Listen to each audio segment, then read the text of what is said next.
ഇന്ന് ഞാൻ മിസ്രൈമിൻ്റെ നിന്ന നീക്കിക്കളഞ്ഞിരിക്കുന്നു. I have rolled away the reproach of Egypt. ഇതൊരു വിടുതലിൻ്റെ ശുശ്രൂഷയാണ്. കർത്താവിൻ്റെ പരിശുദ്ധാത്മാവ് ദൈവവചനത്തിൽ നമ്മൾ നിരന്തരം നിൽക്കുമ്പോൾ ഇടയ്ക്കിടയ്ക്കൊരു ഫെസ്റ്റിവൽ പോലെ അല്ലെങ്കിൽ ഉത്സവം പോലെ പൂരിയും ആചരിക്കുന്നത് പോലെ ദൈവജനതയ്ക്ക് സന്തോഷം ഇട്ടുകൊടുക്കും. അത് ദൈവത്തിൻ്റെ വിശ്വസ്തതയാണ്. അങ്ങനെ കർത്താവിന് നിർബന്ധമാണ് അപ്പച്ചൻ്റെ അടുക്ക വന്ന് തപ്പോടും കിന്നരത്തോടും ദൈവത്തിൻ്റെ മഹത്വത്തെ വിളിച്ച് പറഞ്ഞ് സന്തോഷിക്കാൻ. അങ്ങനെ ഒരു ദിവസമായിട്ട് ഇന്ന് മാറട്ടെ. ഇന്ന് ഞാൻ മിസ്രൈമിനെ നിന്ന അകറ്റി മാറ്റിയിരിക്കുക, ഉരുട്ടി മാറ്റുക. വചനം ഇതാണ്, യോശുവയുടെ 5:9 ഇങ്ങനെയാണ് വായിക്കുന്നത്. യഹോവ ജോഷുവയോട്, ഇന്ന് ഞാൻ മിസ്രൈമിൻ്റെ നിന്ന നിങ്ങളിൽ നിന്ന് ഉരുട്ടിക്കളഞ്ഞിരിക്കുന്നു എന്ന് അരുളിച്ചത്. അതുകൊണ്ട് ആ സ്ഥലത്തിന് ഇന്ന് വരെ ഗിൽഗാൽ എന്ന് അല്ലെങ്കിൽ ഉരുൾ എന്ന പേർ പറയുന്നു. ദൈവം നിന്ന് ഉരുട്ടി മാറ്റിയാൽ, അതായത് വേദപുസ്തകത്തിന് മച്ചിയായ സ്ത്രീ സാറായ മച്ചിയായിരുന്നു. സാറായുടെ മരുമകൾ റിബേക്ക മച്ചിയായിരുന്നു. റിബേക്കയുടെ മരുമകൾ റാഹേൽ മച്ചിയായിരുന്നു. ഹന്നാ മച്ചിയായിരുന്നു. പക്ഷേ ഇവർക്കെല്ലാം മക്കളെ കൊടുത്തു കഴിഞ്ഞപ്പോൾ നിന്ന് മാറിപ്പോയി. ഒരു ദിവസത്തെ ദൈവത്തിൻ്റെ മുഖം നമുക്ക് അനുകൂലമായി വന്നാൽ എത്രയോ ശത്രുവിൻ്റെ തന്ത്രങ്ങൾ ഒരു നിമിഷം കൊണ്ട് മാറ്റി ഇല്ലേ. 90-ാം വയസ്സ് വരെയും സാറ മക്കളുണ്ടാകുന്ന വാഗ്ദത്തം കൊടുത്തതാണ്. പക്ഷെ ദൈവം ഗർഭം അടച്ചു വെച്ചിരിക്കുകയാണ്. എന്താണ്? വിശ്വാസവീരയാക്കാൻ വേണ്ടി. നമ്മുടെ വിശ്വാസികളുടെ അമ്മയെന്ന് സാറായി വിളിക്കണമെങ്കിൽ ഈ 90-ാം വയസ്സ് വരെ നോക്കിയിരുന്നിട്ട് പല മണ്ടത്തരങ്ങൾ കാണിച്ചിട്ടും 90-ാം വയസ്സിൽ ദൈവം തന്നെ സന്ദർശിച്ചിട്ട് നിന്ന മാറ്റിക്കൊടുത്തു. ജീവിതത്തിൽ അനേക നിന്ദകൾ വഹിക്കുന്ന സ്ത്രീകളും പുരുഷന്മാരും കുടുംബങ്ങളും ഉണ്ടെങ്കിൽ അവരുടെ നിന്ന ഇന്ന് മാറ്റിത്തരുന്ന ദിവസമാണ്. ഇവിടെ ദൈവജനത, ഇസ്രായേൽ ജനത മിസ്രൈമിൽ നിന്ന് വന്ന് ചെങ്കടൽ കടന്ന് ജെറിഹോ മതിലിൻ്റെ മുമ്പിൽ വന്ന് നിൽക്കുന്ന അവസ്ഥയാണ് സമയം. അവിടെയാണ് ദൈവം പറയുന്നത്, നിൻ്റെ നിന്ന് എവിടെ മുൻപിൽ ജെറിഹോ പട്ടണം നിൽക്കുകയാണ്. ശക്തമായ ഒരു സൈന്യം ഇന്ന് വന്ന് കൊല്ലുമെന്ന് പേടിക്കുമ്പോഴാണ് ദൈവത്തിൻ്റെ ഒരു ദൂത് ഇങ്ങോട്ട് കടന്നു വരുന്നു. നിൻ്റെ നിന്ന മാറ്റി എവിടെ നാളെ എൻ്റെ കഴുത്ത് പോകുന്ന പേടിക്കുമ്പോൾ. അങ്ങനെ തന്നെയല്ലേ നമ്മുടെ ജീവിതത്തിൽ ദൈവം എപ്പോൾ ഒരു വാഗ്ദത്തം തന്നോ അന്ന് രാത്രിക്ക് മുൻപേ അതിന് വിപരീതമായി എന്തെങ്കിലും പിശാച് കൊണ്ടുവെക്കും. അപ്പോൾ ഒരു കണക്കിന് നോക്കിയാൽ പിശാച് കൊണ്ടുവരുന്ന ദുഷ്ടശക്തിക്ക് എതിരായിട്ട് മുൻപേ ഒരു ദൂത് തന്നതായിട്ട് നമ്മളത് കാണണം. അത് കാണുന്നില്ല. അതിന് പറയുന്നത് നമ്മൾ നേരെ തിരിച്ചാണ് ചിന്തിക്കുന്നത്. നമുക്ക് തലവാലും വാല് തലയുമായിട്ട് നമ്മുടെ ചിന്ത.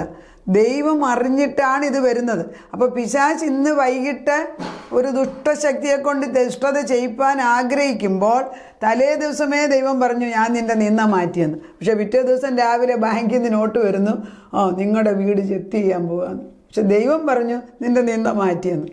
ഏതിൽ നമ്മൾ വിശ്വസിക്കും? നമ്മൾ തീർത്തും രണ്ടാമത്തതിൽ വിശ്വസിക്കും. കാരണം നമ്മൾ ജഡീക മനുഷ്യരാകിയാൽ ജഡത്തിലുള്ളതിന് പ്രാധാന്യം കൊടുക്കും. പക്ഷെ ദൈവത്തിന് അതിൽ നിന്നൊരു പോക്ക് വഴിയുണ്ടെന്ന് നമ്മൾ ആ സമയത്ത് വിളിച്ചു പറയുമോ? ചിന്തിച്ച് നോക്കിക്കേ. എവിടെയാണ് ജെറിഹോ മതിലിൻ്റെ മുമ്പിൽ നിൽക്കുമ്പോൾ ഇവരവിടെ ഇരിക്കുകയാണ്. പെസഹ ആചരിച്ചെന്ന് പറയുന്നു. എന്ത്? ഗിൽഗാൽ, അല്ലാതെ ഈ ഉരുളുന്ന സ്ഥലത്ത് വച്ചിട്ട് അവർ പെസഹ ആചരിച്ചെന്ന് എഴുതി. പെസഹയുടെ പിറ്റേ ദിവസം തന്നെ അവർ ദേശത്തെ വിളവ് കൊണ്ടുള്ള പുളിപ്പില്ലാത്ത അപ്പവും തിന്നു, മലരും തിന്നു. അപ്പോൾ അവർ ആ ദേശത്തെ ഭക്ഷണം കൊണ്ട്, അപ്പോൾ ഇതുവരെ അവർ മന്ന കഴിച്ചുകൊണ്ടിരുന്നവർ ഇന്നിപ്പം ദേശത്തെ ഭക്ഷണം കഴിച്ചു.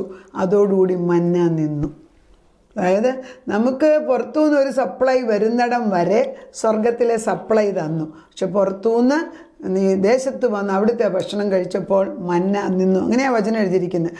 അവർ ദേശത്തെ വിളവ് അനുഭവിച്ചതിൻ്റെ പിറ്റേ ദിവസം മന്ന നിന്നുപോയി. ഇസ്രായേൽ മക്കൾക്ക് പിന്നെ മന്ന കിട്ടിയതുമില്ല. ആയാണ്ട് അവർ കനാൻ ദേശത്തെ വിളവ് കൊണ്ട് ഉപജീവിച്ചു. അപ്പോൾ പുറത്തുനിന്ന് ഭക്ഷണം കിട്ടുമ്പോൾ പിന്നെ മേളിൽ നിന്ന് മന്ന അയക്കത്തില്ല. അപ്പം മറ്റുള്ളവരിൽ നമ്മൾ ആശ്രയിക്കാൻ തുടങ്ങിയോ ദൈവത്തിൻ്റെ വലിയ ശക്തി നമ്മൾ കാണത്തില്ല. ഇല്ല. അത് എങ്ങനെ പഠിക്കുമെന്ന് ചോദിച്ചാൽ നമ്മളാരും പഠിക്കത്തില്ല. പക്ഷെ എങ്ങനെ പഠിപ്പിക്കുമെന്ന് ചോദിച്ചാൽ ദൈവത്തിനറിയാം. കർത്താവിന് തെറ്റുപറ്റത്തില്ല. നമ്മളെ സാറായെ പഠിപ്പിച്ചില്ലേ? സാറാ തൻ്റെ കഴിവനുസരിച്ച് ഹാഗാറിനെ കൊണ്ടു കൊടുത്തു. ഒക്കുമായിരുന്ന വേറെ പല പരിപാടി നിന്ന് സറോഗേറ്റ് പിള്ളേരെ ഉണ്ടാക്കാൻ നോക്കി. അതൊക്കെ നടന്നില്ല. എന്നിട്ട് എന്താ സംഭവിച്ചതെല്ലാം വികടമായി. അവസാനം 90-ാം വയസ്സിൽ എല്ലാ കഴിവും ഇല്ലാതായപ്പം ദൈവം ഇറങ്ങി വന്നു.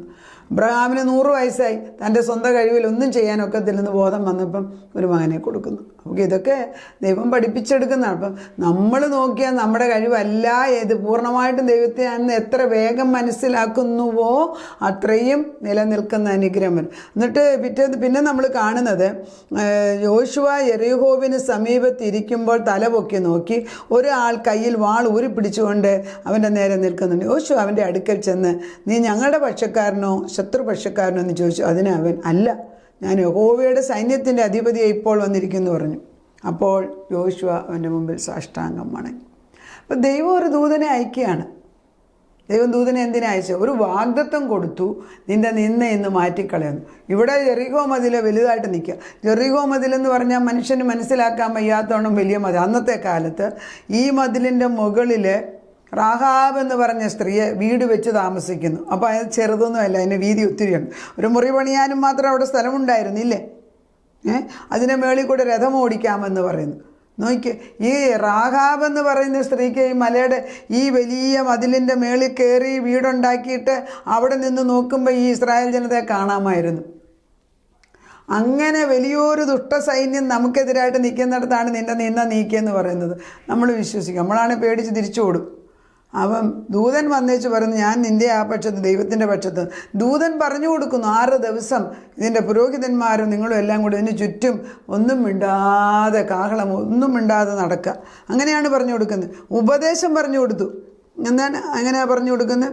യഹോവ യോശുവയോട് കൽപ്പിച്ചത്, ഞാൻ യെരിഹോവിനെയും അതിൻ്റെ രാജാവിനെ യുദ്ധവീരന്മാരെ നിൻ്റെ കയ്യിൽ ഏൽപ്പിച്ചിരിക്കുന്നു. നിങ്ങളിൽ യോദ്ധാക്കളായ എല്ലാവരും ഒരു വട്ടം പട്ടണത്തെ ചുറ്റി നടക്കണം. ഇങ്ങനെ 6 ദിവസം ചെയ്യണം. 7 പുരോഹിതന്മാർ ആട്ടിൻ കൊമ്പ് കൊണ്ടുള്ള 7 കാഹളം പിടിച്ചുകൊണ്ട് പട്ടയത്തിൻ്റെ മുമ്പിൽ നടക്കണം. 7-ാം ദിവസം 7 പ്രാവശ്യം പട്ടണത്തെ ചുറ്റുകയും പുരോഹിതന്മാർ കാഹളം ഊതുകയും വേണം. അവർ ആട്ടിൻ കൊമ്പ് നീട്ടി ഊതുന്നതും നിങ്ങൾ കാഹളനാദം കേൾക്കുകയും ചെയ്യുമ്പോൾ ജനമൊക്കെ ഉച്ചത്തിൽ ആർപ്പിടണം. അപ്പോൾ പട്ടണം അതിൽ വീഴും. ജനം ഓരോരുത്തർ നേരെ കയറുകയും വേണം. നൂൻ്റെ മകനെ യോശുവ പുരോഹിതന്മാരെ വിളിച്ച് അവരോട് നിയമപെട്ടകം എടുപ്പീൻ. 7 പുരോഹിതന്മാർ യഹോവയുടെ പെട്ടകത്തിന് മുമ്പിൽ ആട്ടിൻ കൊമ്പ് കൊണ്ടുള്ള 7 കാഹളം പിടിച്ചുകൊണ്ട് നടക്കണമെന്ന് പറഞ്ഞു. ജനം അങ്ങനെ ചെയ്ത് 7-ാം ദിവസം അവർ കാഹളം മോതി മതിൽ ഇടിഞ്ഞു വീണു. ഇവരെ കയറി ശത്രുവിനെ നശിപ്പിച്ചില്ലാതെ നിന്ന് നീക്കിയില്ലേ? നീക്കിയ ദൈവം. പക്ഷെ നമ്മൾ ഉദ്ദേശിച്ച വിധത്തിലല്ല നീക്കിയത്. അതാണ് എങ്ങനെയാണ് ഈ ശത്രുവിനെ നേരിടാൻ. നമ്മുടെ ബുദ്ധിക്ക് അതീതമായിട്ട് നമ്മളിങ്ങനെ ചിന്തിച്ചു കൂട്ടി. ഇപ്പം നമുക്കൊരു പ്രശ്നം, എനിക്കൊക്കെ ഒരു പ്രശ്നം വന്നാൽ പിന്നെ എൻ്റെ കോൺസെൻട്രേഷൻ മുഴുവൻ അതെങ്ങനെ പരിഹരിക്കും. അതുവരെ എനിക്ക് റെസ്റ്റ്ലെസ് ക്യാരക്ടറാണ്. അത് ശരിയല്ല. പക്ഷെ ഐ ഹാവ് നാറ്റ് നേച്ചർ. പിന്നെ എന്നാ, ദൈവം ഉള്ളതുകൊണ്ട് വചനത്തിലോട്ട് കയറുന്നിടം വരെ വചനം അവിടെ നിർത്തും. ദൈവം വചനത്തിലാക്കിയെടുക്കുന്നത്. അപ്പം ദൈവം ദൂത് കൊടുത്തു. സംഭവിച്ചതെന്ത്? പിറ്റേ ദിവസം മതിൽ തനിയെ വീഴുമെന്ന് ജോഷുവായും ചിന്തിച്ചില്ല. എന്നാൽ ഒരു അതിശയം എവിടെ നോക്കണം, റാഹാബ് താമസിച്ച ഈ മതിലിൻ്റെ മുകളിലാണ്. അവളെ അവിടെ നിന്നിടം ഇടിച്ചു വീണ് അവളെ കൊന്നായിട്ട് എഴുതിയിട്ടില്ല. അവളെയും റാഹാബിനെയും കൂട്ടരെയും രക്ഷിച്ചു എന്നും പറയുന്നുണ്ട്. അപ്പം ചില ഭാഗങ്ങളായിരിക്കണം ഇടിഞ്ഞു വീണത്. എന്താന്നേലും അതിശയം തന്നെ. നിൻ്റെ നിന്നകൾ എന്താന്നേലും അതാ പറയുന്നത്. യെശയ്യാ 43:19 പറയുന്നു. 43 ദൈവം നമുക്ക് എഴുന്നേറ്റ് കഴിഞ്ഞാൽ കർത്താവ് തന്നെ അടയാളങ്ങൾ. 43:19 ഇങ്ങനെയാണ് വായിക്കുന്നത്, ഇതാ ഞാൻ പുതിയതൊന്ന് ചെയ്യുന്നു, അതിപ്പോൾ ഉത്ഭവിക്കും, നിങ്ങളത് അറിയുന്നില്ലയോ? അതെ, ഞാൻ മരുഭൂമിയിൽ ഒരു വഴിയും നിർജ്ജന പ്രദേശത്ത് നദികളും ഉണ്ടാകും. ഞാൻ തിരഞ്ഞെടുത്ത എൻ്റെ ജനത്തിന് കുടിപ്പാൻ കൊടുക്കേണ്ടത് ഞാൻ മരുഭൂമിയിൽ വെള്ളവും നിർജ്ജന പ്രദേശ നദികളും നൽകിയിരിക്കുന്നുണ്ട്. കാട്ടുമൃഗം കുറുക്കന്മാരും ഒട്ടകപക്ഷികളും എന്നെ ബഹുമാനിക്കും. ഞാൻ എനിക്ക് വേണ്ടി ഇരിക്കുന്ന ജനം എൻ്റെ സ്തുതിയെ വിവരിക്കും.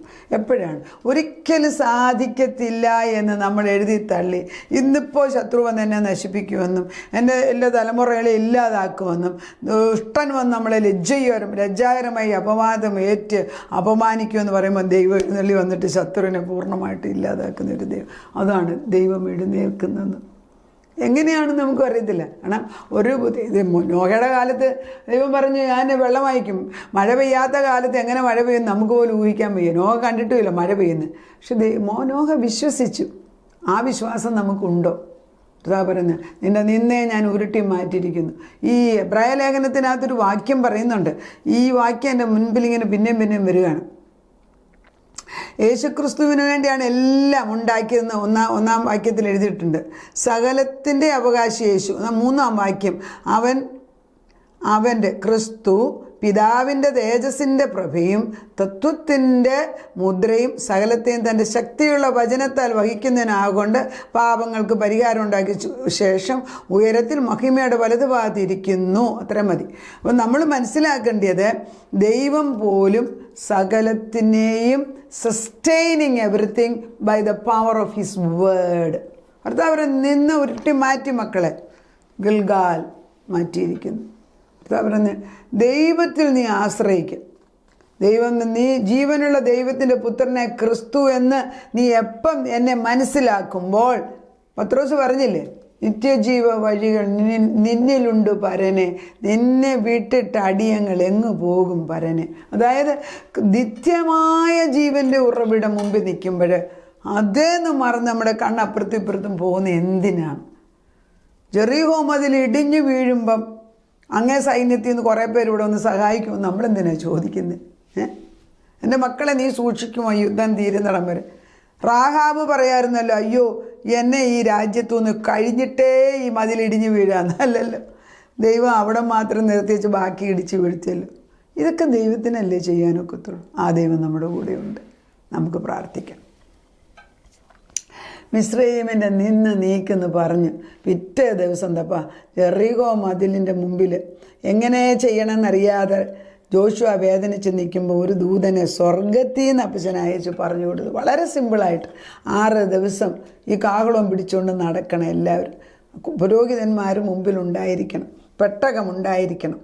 7-ാം ദിവസം ആർപ്പുവിളി കഴിഞ്ഞപ്പോൾ മതിൽ തന്നെ ഇടിഞ്ഞു വീണെന്ന് പറയുന്നു. ദൈവത്തിൻ്റെ ശക്തി അത്ര. ദൈവം തൻ്റെ ജനതയെ സൂക്ഷിച്ചു. കർത്താവ് തൻ്റെ ജനതയ്ക്ക് വേണ്ടി ശത്രുവിനെ ഇല്ലാതാക്കി. അങ്ങനെ ഒരു ദൈവമുണ്ട് എന്ന് വേദപുസ്തകത്തിൽ എഴുതി വെച്ചിട്ട് ഞങ്ങൾ എത്ര പ്രാവശ്യം അത് വിശ്വസിക്കുന്നു.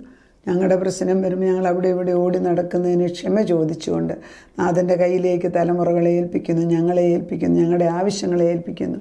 യുദ്ധവീരനായ ദൈവദൂതനെ അയക്കുകയോ അല്ലെ ദൈവം തന്നെ കടന്നു വന്നിട്ട് ഞങ്ങൾക്ക് പ്രശ്നം പരിഹരിച്ച് ഞങ്ങളുടെ ലജ്ജയെ മാറ്റി, നിന്നയെ മാറ്റി, ഗിൽഗാൽ ഉരുട്ടി മാറ്റിയ ദിവസമെന്ന്. അതിനത് ചെയ്തതിന് നന്ദി. പ്രാർത്ഥന കേട്ട് ഉത്തരം തന്ന് വിടുതലിൻ്റെ ശുശ്രൂഷ ഞങ്ങളെ കൊണ്ട് ചെയ്യിപ്പിക്കുന്നെന്ന്. അതിൻ്റെ വചനം ചെന്ന് കൊള്ളുന്നിടത്തല്ല അതിശയകരമായ വിധത്തിൽ അത്ഭുതങ്ങൾ നടക്കട്ടെ. ഒരിക്കലും നടക്കത്തില്ല എന്നിടത്ത് ദൈവം തമ്പുരാൻ അതിശയം പ്രവർത്തിച്ചു കൊണ്ടുവരും. ഈ ദൈവത്തെ എങ്ങനെ മറക്കും? നാഥ, എൻ്റെ മുമ്പിൽ സാഷ്ടാംഗം വണങ്ങി സ്തുതിക്കുന്നു. ജോഷുവ കമന്ന് കടന്ന് ദൈവദൂതൻ്റെ മുമ്പിൽ സാഷ്ടാംഗം പക്ഷെ ഞങ്ങൾ ദൈവത്തിൻ്റെ മുൻപിൽ കമന്ന് കിടന്ന് നീ തന്നെ വിശ്വസ്തൻ വിശ്വസ്തൻ വിശ്വസ്തൻ, നിൻ്റെ രാജ്യത്വം പോലെ സ്വർഗത്തിലെ പോലെ ഭൂമിയിലാക്കാൻ ഞങ്ങളെ കൂടെ എടുത്ത് ഉപയോഗിക്കുന്നതിന് സ്തോത്രം ചെയ്യുന്നു. പ്രാർത്ഥന കേട്ട് ഉത്തരം തന്നതിന് നന്ദി. യേശു ക്രിസ്തുവിൻ്റെ പുണ്യനാമത്തിൽ തന്നെ. ആമേൻ.